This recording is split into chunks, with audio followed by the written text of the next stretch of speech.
ի- ըմ, Հայաստանը այն հարաբերությունները եւ այն մոտեցումը, որ պետք է ունենա եւ կառուցի Թուրքիայի հետ,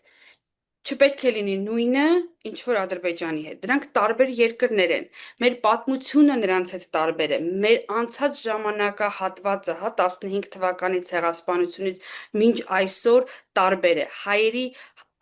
Մեր հարաբերությունները, մեր, այսպես ասած, կոմֆորտի աստիճանը զուտ գնալ Թուրքիա։ Մարդիկ ընտրում են գնալ թե չգնալ, օրինակ իմ ծնողները երբեք չեն գնա եւ չեն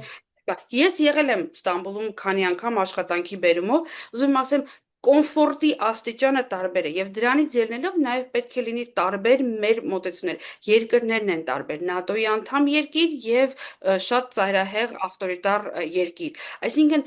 սխալ եմ համարում նույնիսկ մեր խոսույթի մեջ այդ երկուսը իրար հետ համեմատել եւ մտածել, որ մենք պետք է ունենանք նույն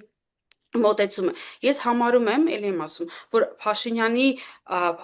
հարաբերություններ ձևավորել է Թուրքիայի հետ եւ փորձել ուրեմն նորմալացնել, հա, հարաբերությունները շատ ճիշտ է, շատ կարևոր է։ Եվ դա այն բանն է, ինչ Ադրբեջանը չի ուզում, որ լինի, հա, եւ ամեն ձևով խոչընդոտում է, խոչընդոտել է 2009 թվականին, 2010-ին եւ կշարունակի խոչընդոտել, որովհետեւ դա չի բխում Ադրբեջանի շահերից։ Եվ այդ առումով ես չեմ գտնում, օքեյ, կանգնեց նկարվեց գրքի հետ։ Լավ կլիներ, որ ալբաներեն թարգմանված իր գիրքն էլ տաներ նվիրեր Էրդողանին, բայց ուզում եմ ասեմ, դրա մեջ ես ոչ մի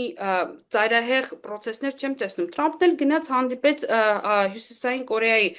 ղեկավարի հետ։ Էլի եմ ասում, ծայրահեղացնելու տենդենսը մեր մոտ շատ մեծ է եւ դա բացասական հետևանք է ունենում մեր քաղաքական գործընթացների վրա